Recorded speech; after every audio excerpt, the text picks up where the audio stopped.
Thanks for checking out the Brad and John Show podcast. This segment of the show is brought to you by John Combest's book, Stalking, Harassment, Internet Trolling, A Guide to Recovering and Rebuilding After Online Attacks.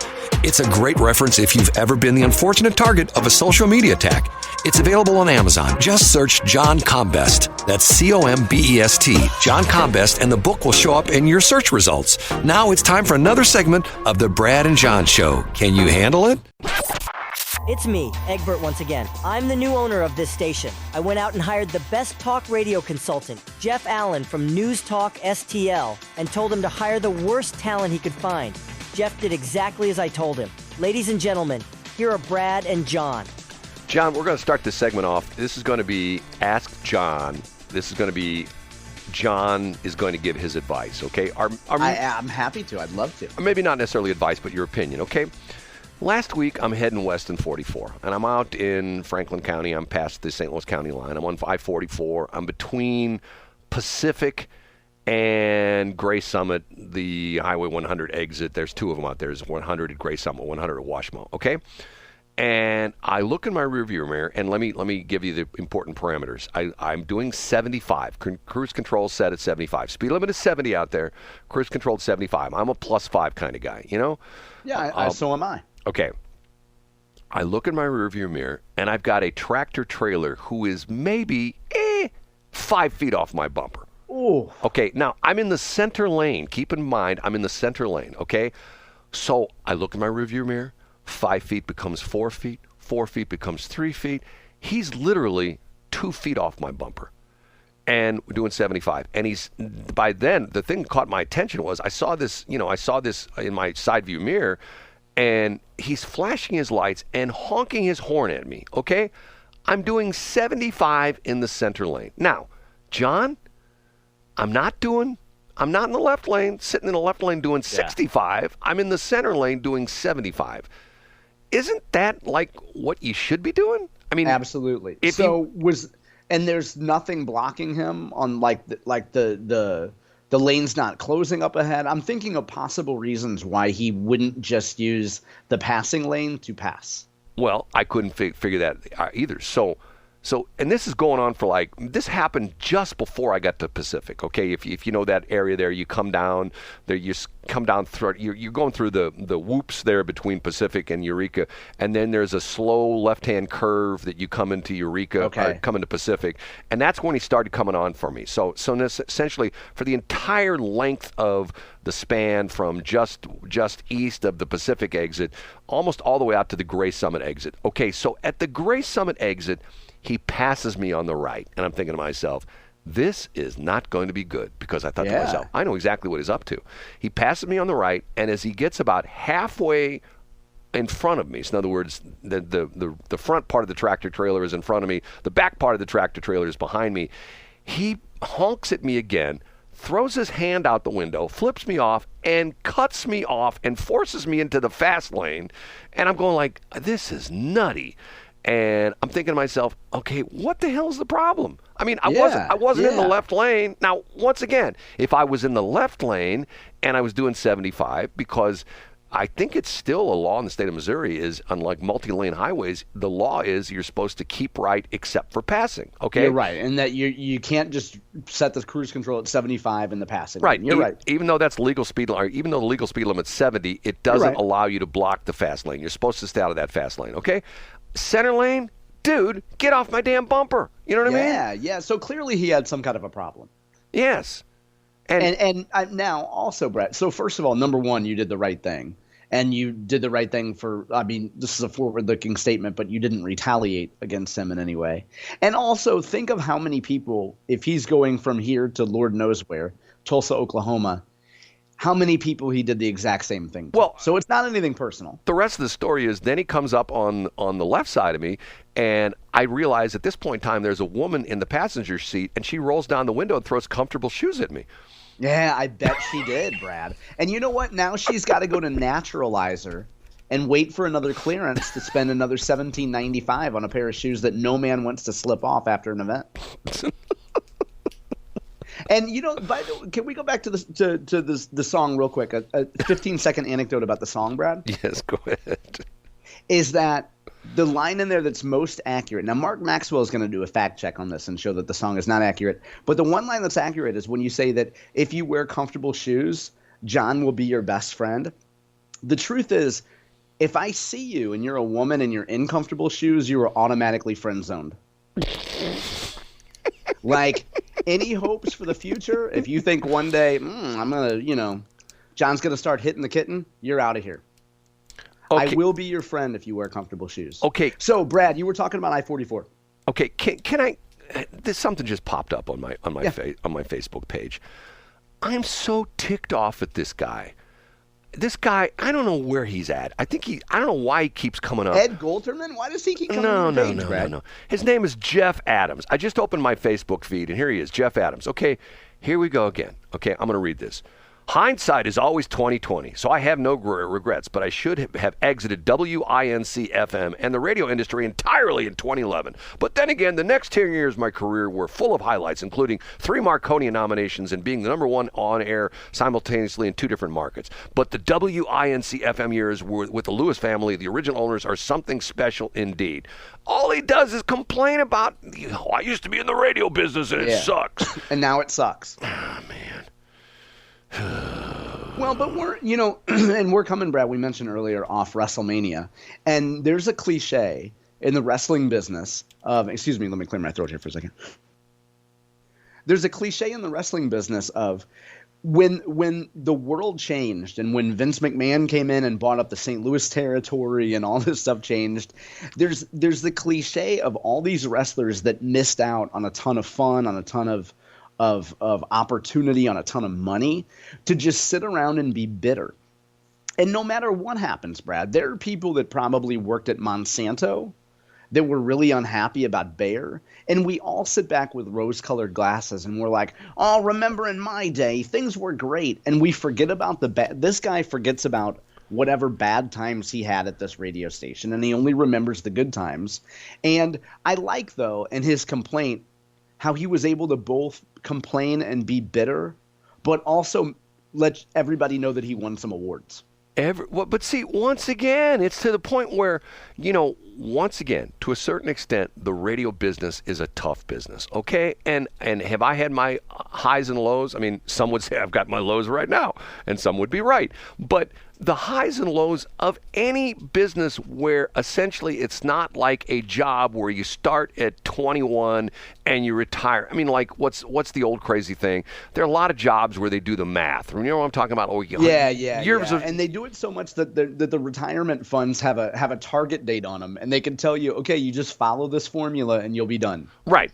Years of service plus your age. So in other words, if you started a job at 40 and you did 20 years, you can retire at 60 and stuff like that. Okay, the problem on that is that, and I know I'm going to offend some people when I say this, but if you start a job with the idea that, well, if I do this job and I hang on for 20 years, I'll be able to retire, that's like saying, you know what, I got this woman I met, and she's really sort of a pain in the butt, and her and I don't get along very well. But you know what? If I marry her and I, endure 20 years with her, we're going to have some good kids, and then I can divorce her. Why? Yeah. Or more specifically, Brad, it's like a jail sentence. Right. You say, I just do 20 years in the clink, and then when I get out, I'll be great at license plates, and I'll be able to play drums in a band. It's to the point where I'm going like, okay, it's interesting. I didn't know this because I'm not a real interesting real celebrity kind of guy. You know who Chris Pine is, the actor? Oh yeah, really famous actor. Okay, do you know who his father is?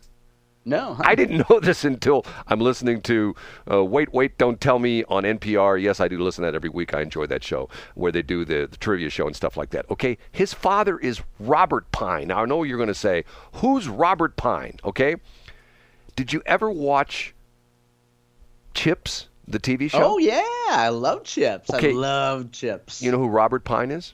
No, which guy? He's their sergeant. Oh, no way. That is Chris Pine's father. Okay? His name is Robert Pine. And Chris Pine, when he's being interviewed on Wait, Don't Tell Me, essentially said when he became, I guess, like a teenager, he said to his son, this is really a crummy business, And he says a lot of his days were, he remembers his father's days were spent going to auditions, which he didn't get. And once again, a lot of negativity, a lot of you go and you get the director rejection. That's the word I'm looking for. Okay, and he said the story was that one time he was in some school play, and he did very well, and his mother came up to him after the play and said something to the effect that, like, you know what, you did a nice job, but I think you'll make a better lawyer. And he essentially said, no, I'm hooked. I want to be an actor. Okay?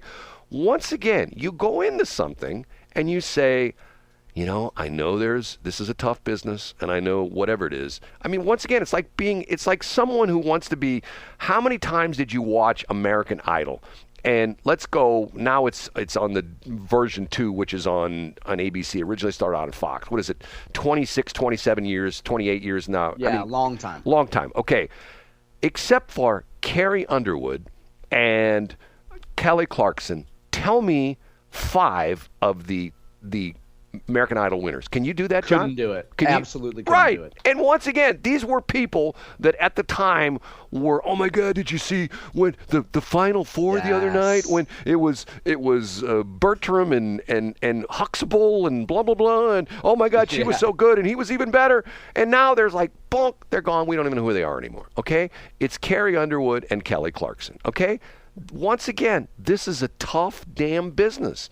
And the idea being is that if there's a lot of competition, the chances are, look at all sorts of things. Okay, my son, we got into, at one point in time, I've never told this story before, my son did BMX. And you know what BMX riding is? Oh, yeah, of course. BMX is like motocross on a bicycle. And to this day, I think it's still out there in St. Peter's. They have a really nice BMX track. And my son wanted to get into this. One of his friends did. I think my son at the time was, 9 or 10 or something like that. This is my oldest son, Brett. And so he asked me, he says, Dad, could I really do this? So I went and bought him a bike, bought him a nice helmet, and I sat out there and I watched him race, okay? And then one Father's Day, we raced on Friday nights and on Sunday. One Father's Day, they said, hey, any of your fathers want to come on and get on your son's bike? We're going to do a special race for you. And I go, I'm in. So I took my son's helmet, put my helmet on, went on the BMX track, absolutely positively loved it, okay? I went out and bought myself a bike. I competed. At the time, I was in my 40s, okay? And I want to say on a scale of 1 to 10, I maybe got to maybe skill level 3, 4, maybe 5 on a good day. There were guys who were 10 years older than me who wiped me out. Who were like so good at this. And I thought to myself, there's no way. In one point in time, I was ranked 8th in the state. Okay, but I knew that I would never attain that because these guys were mountain bikers. They lived their life on their bicycle. Okay, I didn't have the time, stuff like that. Okay, so did I get discouraged? No, I just enjoyed the fact that I get out there. Now, unfortunately, didn't end up too well because one night, what they did was, they had us in age classes in 5-year increments. And one year, a bunch of the old guys didn't show up. I was the only guy there. I was the only guy over 40 at the time. And they combined us into one heat. And I was up against these 25 and 30-year-old dudes. And we went up on the doubles where you go up and, you go flying in the air, go up in the doubles. And unfortunately, when it was in the air, a guy bumped me and my bike went out from underneath me. And I hit the ground without my bike. And I broke my arm. That's like broken arm number 4 or something like that. Broke 3 ribs, had a concussion, the whole bit. And it didn't end my career. I went back. But once again, the idea being is I knew that I was never going to be because some of these guys were going to like the nationals and they were competing. There was the state finals and then the national finals. I knew I wasn't that good, and I took that, and to the point where did it bother me? No, I enjoyed what I did. But this lunkhead, I'm going to send you the screenshot of this. And like I said, send it to me. I got into a fight with, and you said I don't hardly ever do this, but I got into a fight with when I said something about this guy a couple weeks ago, because I'm so tired of hearing this. Because once again, if every morning we started out the show and I said, Sunset Hills is the worst place to live. It's a terrible place to live. And Republic Services messed up my trash pickup the other week. And the lady at Schnucks didn't smile at me the way I like her to smile at me. Right. And I went to the license bureau and I had to wait an hour. Most people go like, only an hour? You know what I mean? Yeah. Once again, the idea being is if you diss something all the time, people, first off, people go, oh, here he goes again. It's Debbie Downer or Donnie Downer or whatever. And to the point where, especially if you spent all this time in an industry and then you look back and go, well, I can't believe I should have quit 10 years ago. Dude, you should have never gone into that industry. Yeah. You should have done something but else. Isn't it more a broader issue of, number one, people blame an institution instead of their own decisions. So the radio industry, if you think it's, quote, messed up, like the radio industry doesn't care how you feel about it. But like the radio industry isn't a person. The radio industry didn't wake up this morning and have breakfast. Like it's an entity. It's something outside of your control. Okay. And number two, this guy sounds like somebody for whom his entire identity and his self-worth was wrapped up in being a, quote, success, unquote, in the radio industry. So if the radio industry in his mind goes south and he goes south, then suddenly he feels threatened about who he is as a person. Like, I don't think, Brad, if Joe Biden said we're having no more radio tomorrow, I don't think you would wake up and say, well, my life sucks and my time here on earth has meant nothing.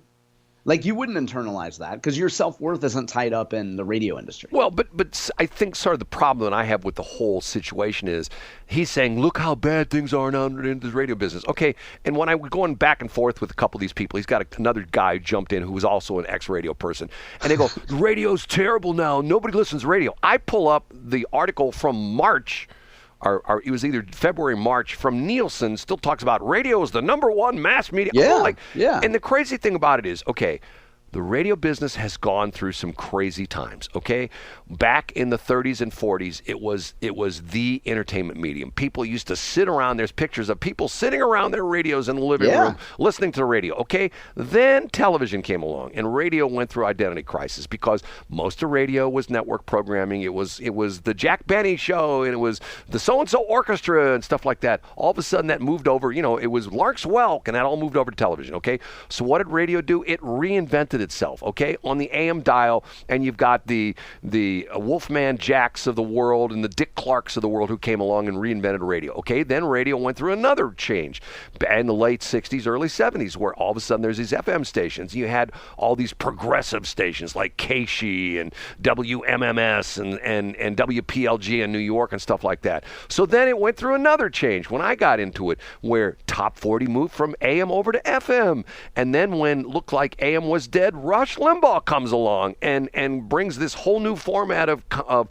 political talk, and it's again, it's to the point where it's like keeps rising from the dead, and because of the fact that once again, now the thing it's getting interesting. If you listen to any of the iHeart stations, especially listen to the Patriot, they're running all these interesting promos where they're interviewing people for like the marketing director of Hyundai, and they're talking about the influence that audio has, not necessarily just radio, but now they're calling it audio in the respect that it's radio, it's podcasts, it's streaming, it's all sorts of different things. It's like exactly what you and I are doing. We've turned this show sort of into a Swiss Army knife where we get done with this show, we're doing it live. I chop it up, it becomes a podcast. It becomes a video, and it becomes YouTube. So people can listen to the show they can listen to it as a podcast, the show as a video, and people are going like, why would you listen to it as a video? The interesting thing about this is most of the big podcasters, you look at the Joe Rogan thing, they've moved over to video as well too, because there's a generation that doesn't just want to listen to the radio, to listen to the audio. They want to see the facial movements and the expressions on the people and the crazy stuff in their face and stuff like that. So anyway, I'm going nuts. I'm sorry, John. And they want to hear songs about shoes, Brad. John, what again now? What did you say? I think they wanted to hear. Wait, do you think they want to hear about heels or pool heels or stilettos? No. What do they want to hear? John Cone best, he's a man of taste. He's got a thing for a certain type of grace. He don't care about diamonds or pearls. All he wants is a girl with comfortable shoes. There you have it right there, a girl with comfortable shoes. It's beautiful, Brad. It'll bring you down at the course of a day. And in fact, when I see comfortable shoes, if I'm up, they do bring me down, Brad. John, say goodbye. I meant my mood. Say goodbye, okay? See you guys tomorrow. Thanks for checking out the Brad and John Show podcast. This segment of the show is brought to you by John Combest's book, Stalking, Harassment, Internet Trolling, A Guide to Recovering and Rebuilding After Online Attacks. It's a great reference if you've ever been the unfortunate target of a social media attack. It's available on Amazon. Just search John Combest. That's C-O-M-B-E-S-T, John Combest, and the book will show up in your search results. Now it's time for another segment of the Brad and John Show. Can you handle it?